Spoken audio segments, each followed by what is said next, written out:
Պարոն Հակոբյան հայտնի դարձավ, որ Գագիկ Ծառուկյանի նկատմամբ հանրային քրեական հետապնդում է հարուցել, հարկերի հետ է կապված, կարող եք ավելի մանրամասնել 2019 թվականի գործի մասին է խոսվում։ Գործը այս պահին քննվում է 19 թե 24 թվականի մասին է խոսք գնում, նաև խոսքը վառելիքի ներմուծման ոլորտին է վերաբերում, վառելիքի ներմուծման ոլորտում թաքցրած հարկերի մասին է խոսք գնում։ Բայց ինչու է։ Որը նախկինում է ըստ էության բացահայտվել եւ այդ գործով հիմա վաղուց քրեական գործ կա հարուցված եւ այդ քրեական գործի քննության արդյունքում եկել է մի կետի մեր քննչական կոմիտեն, որ այդ գործողության անհրաժեշտությունն է առաջացել։ Զուգադիպություն էր, որ հենց ընտրություններից հետո եկաք այդ կետին։ Չեմ կարծում այդպիսի զուգադիպություն կա, ցանկացած քրեական գործ իհարկե մեր քննչական կոմիտեի գործընկերները ավելի մանրամասն կմեկնաբանեն, որտեղ իրենց տիրույթում է այս բային հարցը, որտեղ պետական եկամուտների կոմիտեից վաղուց է դուրս եկել այդ աշխատանքը, եւ բնական է, որ որոշակի հասունության ժամանակ լինում են նաեւ նմանատիպ գործողություններ։ Բայց այդուհանդերձ Գագիկ Ծառուկյանը նշում է, որ ինքը այդ ժամանակ եւ նաեւ հիմա ինչ որ տնօրենի պաշտոն չի զբաղեցրել, այսինքն այդ ամեն ինչի մասնակցությունը իր հետ կապված հիմնավոր է։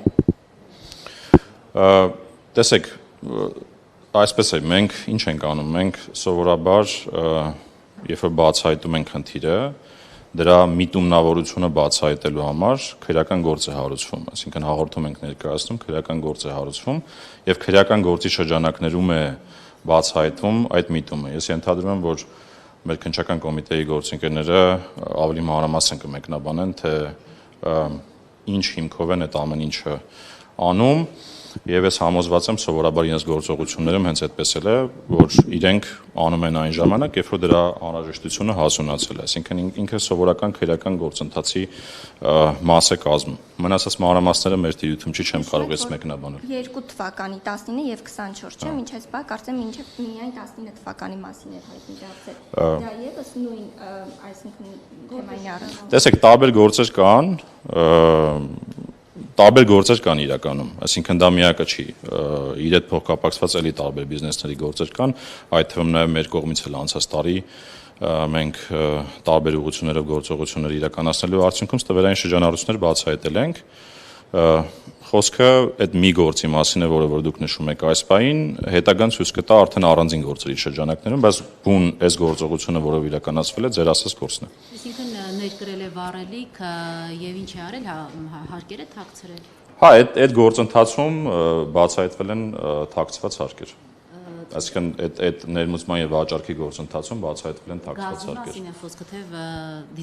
դիզվառելիք է, թե բենզինի, ինչ վառելիքի մասին է խոսքը։ Խոսքը հենց, եթե չեմ սխալվում, դիզվառելիքի մասին է խոսք գնում էլի։ Իրանք իրականում կոմպլեքս են, այսինքն տարբեր բաներ են ներմուծվում, ինչ վերաբերում է մնացած մանրամասներին, այդ արդեն քննչական կոմիտեի տիրույթում է։ Բայց բանա ներողություն, ուղղակի ճիշտ եմ, 19 թվականին է թաքցրել, թե 22 թվականին է թաքցրել։ Ես ճիշտ ասած գործի մանրամասներին չեմ ծանոթացել 19 թվականի ինչի հետ ուղիղ առնչություն ունի։ Ես ենթադրում հենց նույն բանի մասին է խոսք գնում։ Ես մի հատ կնայեմ թվականը, որի մասին է խոսք գնում։ Եթե հնչեցրել են 2019 թվականին, ուրեմն դրա մասին է։ Ուղղակի ինչու հենց հիմա այդ մասին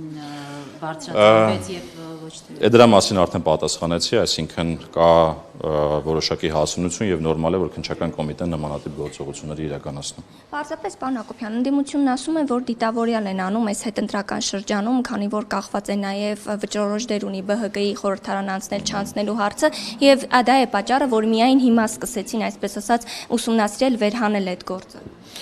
Ես ճիշտ ասած դիտավորության մասին մեկնաբանություն չեմ կարող տալ, չեմ կարծում, որ նման բան կա, ոնց որ մեկնաբանեցի։ Ես ուղղակի ելնում եմ պրակտիկայից, ինչը որ ես գիտեմ, այսինքն իմ գործունեության շրջանակներում, երբ որ մենք հաղորդումներ ենք ներկայացնում, քրեական գործեր են հարուցվում, այդ քրեական գործերի շրջանակներում տարբեր փուլերում տարբեր գործողություններ կարող են իրականացվել, այդ թվում նաև պետական եկամուտների կոմիտեի հետ համագործակցությամբ եւ բնական է, որ ինչ-որ մի պահի այդպիսի գործողություն իրականացվում է։ Բայց Նիկոլ Փաշինյանը քարոզարշավի ընթացքում սպառնում էր, ասում էր բանտ է նստելու պատերազմի եռագլուխ կուսակցությունը։ Նաև նկատի ունենալով ըստ էության Գագիկ Ծառուկյանին, արդյոք սա չենք կարող դիտարկել նրա հայտարարության համատեքստում։ Ըստ էության հանրապետության վարչապետը երբ որ ինչ-որ հայտարարություններ անում է, ակնհայտ է, որ գիտի որոշ գործեր, որոնք կարող են նման արդյունքի հանգեցնել։ Եվ բնական է, որ վարչապետը նմանատիպ բաներ ասելուց ինքը տեղյակ է, ծանոթ է գործերին եւ նմանատիպ հայտարարությունները բնական են։ Հիմա դիտեր սպասում էր հարմար առիթի։ Չէ, տեսեք, կա հասունության որոշակի շրջան, այսինքն առաջի անգամ չենք խոսում մենք դրա մասին, մենք պարբերաբար այդ խնդիրներից խոսում ենք, մենք խոշոր դեպքերի մասին եթե հետևեք եւ մենք եւ քննչական կոմիտեն պարբերաբար այդ հրապարակումները անում են եւ խոսում են, օրինակ, այսինչ բիզնեսում այս խնդիրը կա, այսինչ բիզնեսում այս խնդիրը կա կամ բացահայտվել է բավական խոշոր չափերի սվերային շրջանառություններ, սա դրանցից մեկն է պարզապես ու բնական է, որ Հանրապետության վարչապետը բոլոր աշխատանքներից եւ բոլոր գործերից տեղյակ է լինում։ Եվ օրինակ, երբ որ հասունանում է, որ օրինակ հայտարարության անհրաժեշտությունը կա, պարզ է, Հանրապետության վարչապետը կարող է նմանատիպ հայտարարություն ունենալ։